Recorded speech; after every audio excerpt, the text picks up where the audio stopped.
한국은행이 오늘부터 무제한 돈 풀기 행보에 나섰습니다. 이번 조치가 금융시장 안정에 어떤 도움이 될지 기대감이 커지고 있습니다.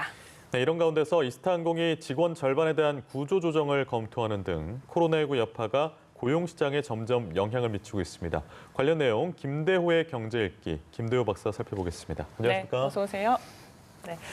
자, 이렇게 한국은행이 오늘부터 환매 조건부 채권 매입에 나섰습니다. 이른바 무제한 돈 풀기 조치인 건데 첫날 시장 반응 좀 어떻게 보고 계세요? 예, 우리나라 금융 역사상 처음으로 있는 상당히 예외적인 아주 희귀한 케이스입니다. 오늘 한국은행이 금융기관을 상대로 무제한 경매 입찰을 했어요. 네. 그러니까 한국은행은 시중은행이나 또는 증권회사가 원하는 금액은 그 한도에 구애받지 않고 환매 조건부로 금액을 무조건 방출하는 그런 공개 입찰을 했거든요. 네. 그런데 이제 첫날 약 5조 5천억 정도가 나갔습니다. 그러니까 금융기관과 증권사가 한국은행에 채권을 맡기고 그 채권을 담보로 한국은행은 현찰을 증권사나 은행에 풀었다 이런 얘기죠. 이 기본적으로 이게 입찰이 탈락시키기 위한 입찰이 아니라 전원 다 네. 무제한으로 주는 거기 때문에 혼란이 전혀 없었고요. 또 금리도 한국은행이 당초에 사전에 공시를 했는데 기준금리 플러스 0.03%포인트, 그러니까 거의 기준금리 정도로 줬거든요. 네. 그래서 시중에서는 상당히 그 자금 공급이 잘 안 되던 기업들이나 금융기관들은 상당히 가뭄의 단비가 되지 않았나 싶습니다.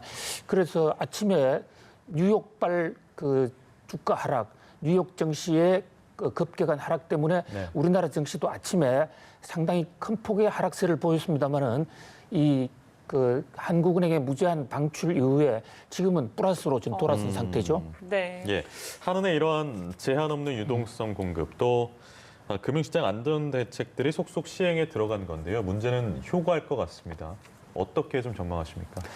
예, 지금 그 시중에 그 주가가 떨어지고 기업이 자금난이 생기는 가장 큰 요인은 역시 코로나 때문에 생활이 불편하거나 그로 인해서 공포, 앞으로 경제가 잘 되지 않을 거 아닌가. 그래서 소비도 하지 않게 되고 투자도 하지 않는 이런 현상이거든요. 네. 그러니까 이런 것을 한국은행이 앞으로 90일 동안 합니다마는 이런 무제한 매입을 실제로 하고 또 앞으로 90일간은 언제든지 금융기관이 채권을 가져오면 돈을 주겠다라고 약속함으로써 적어도 일시적인 유동성이 막혀서 유동성 공급이 안 되는 바람에 흑자 도산하는 금융기관이나 흑자 도산하는 기업은 없을 것 같아요. 다만 이 한국은행의 이 무제한 그 통화 방출은 일반 제조업체나 일반 서비스업체를 직접적으로 상대한 것은 아닙니다. 네. 그렇기 때문에 그 일반 기업체나 일반 사업체에서 장사가 안 되는 부분까지 해소는 해주지 못하고 이것은 이제 정부가 긴급 경영안정자금 58조를 지금 책정을 해놨는데요. 그쪽에서 지원을 해서 결국 쌍끌이로 한국은행의 유동성 공급은 금융시장의 윤활유가 되고 네. 또 정부의 58조 긴급 안정자금은 기업들에게 이제 직접적으로 살포가 될 수 있다. 그래서 양쪽에 한번 기대를 걸어봅니다. 네. 자, 효과와 한계도 짚어주셨고 이제 국제 유가 얘기를 좀 해보겠습니다. 다시 하락을 해서 20달러 선을 겨우 지켜냈는데 저희가 이제 앞선 시간에 미국에서 마이너스 유가 현상에 대해서 잠깐 언급은 해주셨어요. 근데 이게 더 현실화될 수 있다는 전망이 나오는데 좀 어떻게 보고 계십니까? 그래서 국제 유가가 계속 떨어지면 이 주유소나 또는 정유회사 입장에서는 그 원유를 보관하는데 굉장히 많은 경비가 듭니다. 네.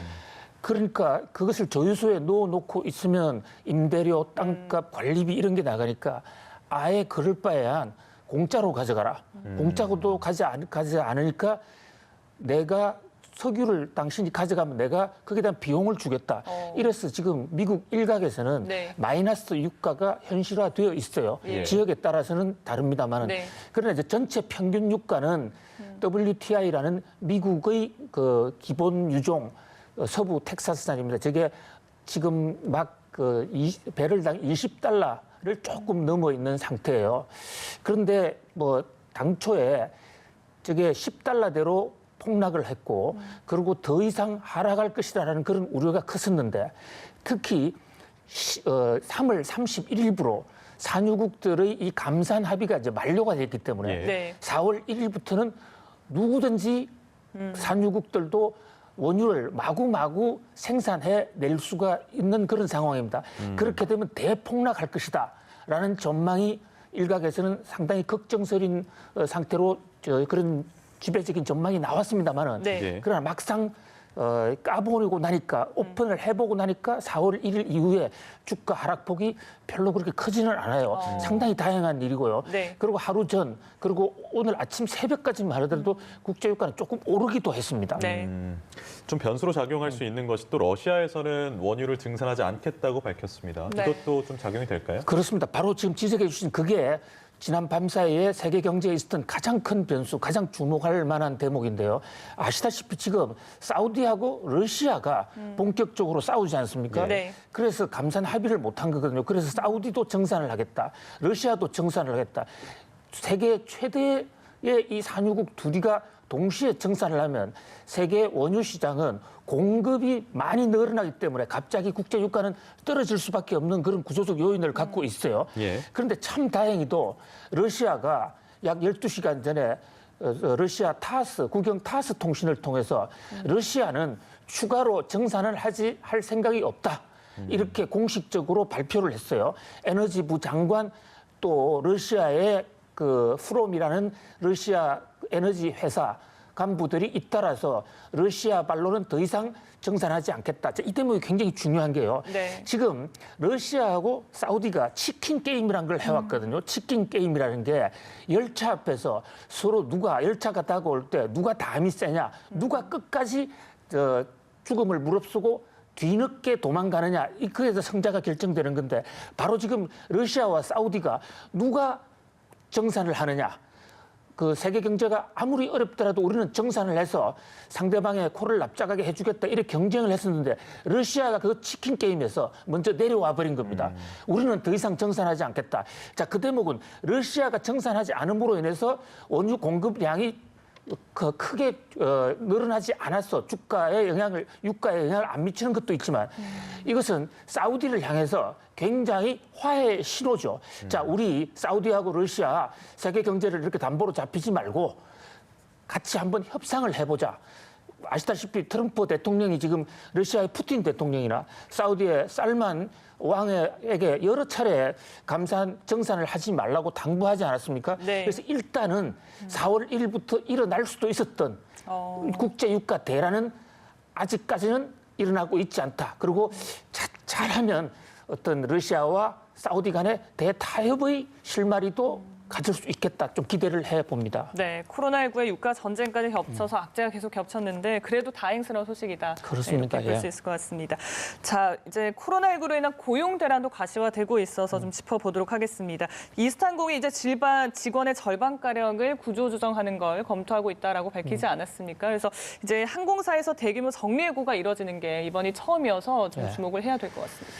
그렇습니다. 우리나라의 항공사가 전 세계를 단위로 다니는 큰 항공사가 두 개가 있고요. 아시아나 항공, 대한항공. 그다음에 저가 항공사라고 그래서 LCC.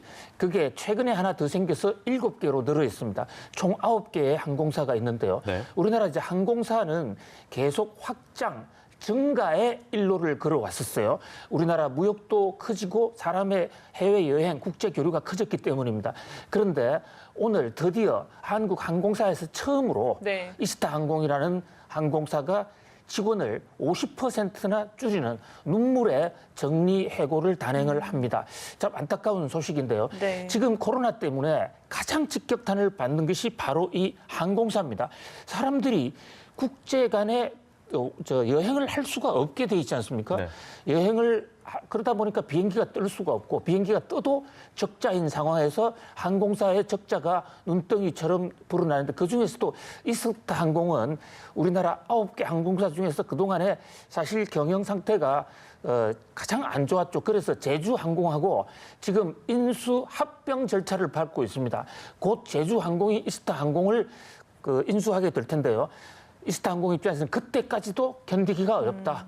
그래서 오늘 대대적으로 반을 해고하는 그런 사태까지 이르렀습니다. 네. 네. 지금 항공업계로 시작을 하긴 했지만 이게 가문에 대한 칼바람이 네. 전 산업군으로 확장될까 봐 걱정이거든요. 정부도 대책을 내놓긴 했습니다만 어떻게 좀 전망하십니까? 그렇습니다. 지금 현재 이 코로나가 계속 확산이 되면 결국은 생산이나 조업 일수가 줄어들게 되고 가동률도 하락할 수밖에 없습니다. 그렇기 때문에 기업 입장에서는 사람이 당분간 필요가 없어지는 것이죠. 예. 네. 그렇기 때문에 기업체 입장에서는 경비 절감을 위해서 자르고 싶은 충동을 느낄 수밖에 없는 그런 아주 곤혹스러운 경지로 가고 있습니다. 미국의 경우에는 지난 일주일간 무려 300만 명, 320만 명이 일주일 새에 해고가 되지 않았습니까? 다행히 우리는 사회 안전망이 미국보다는 훨씬 또 낮고 또 정부에서도 고용을 계속 유지할 경우에 지원금을 고용 유지 지원금을 지금 주고 있습니다. 매출이 떨어졌음에도 불구하고 계속 고용을 하고 있는 경우에 지원금을 주고 있는데 네. 그러나 그럼에도 불구하고 이 사태가 계속이 되면 특히 이제 이 서비스 업체를 중심으로 사람이 많이 모여서 코로나 발생의 위험이 높은 이런 서비스 업체를 중심으로 고용 대란이 올 수도 있다. 그런 면에서 우리도 좀 각오를 단단히 하고 그 속도를 최대한 늦추기 위한 그런 정책적 묘를 발휘해야 될 것으로 보입니다. 네. 지수를 보더라도 지금 외식이나 여행 등 서비스 물가 상승률이 거의 외환위기 때 최저치 수준을 보이고 있습니다. 이런 것도 다 예견이 좀 됐던 부분인 것 같아요. 그렇습니다. 예. 지금 이제 오늘 물가 통계가 나왔어요. 네. 지금 코로나 쇼크 이후에 각종 경제 통계가 나오고 있는데 어저께 수출 통계가 나왔고 네. 오늘 물가 통계, 물가도 굉장히 거시경제 지표 중에 중요한 겁니다. 그런데 물가가 적어도 천만다행으로 1.0% 상승을 한 거예요. 물가가 0%대로 떨어지게 되면 이게 디플레 가능성이 있거든요. 네. 물가가 떨어지기 시작하면 디플레 상태에서는 사람들이 불안해서 생산을 하지 않게 됩니다.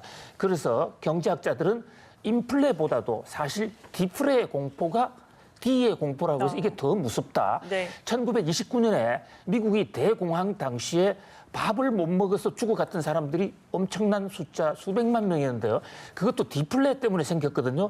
그런데 다행히 이제 우리 3월 달 아직까지는 디플레는 아니다. 예. 1.0% 나타났어요. 그런데 지적해 주신 대로 외식 물가 같은 경우는 지금 0.8% 상승한 데 있지만 일부 외식 물가가 마이너스로 돌아가 버렸습니다.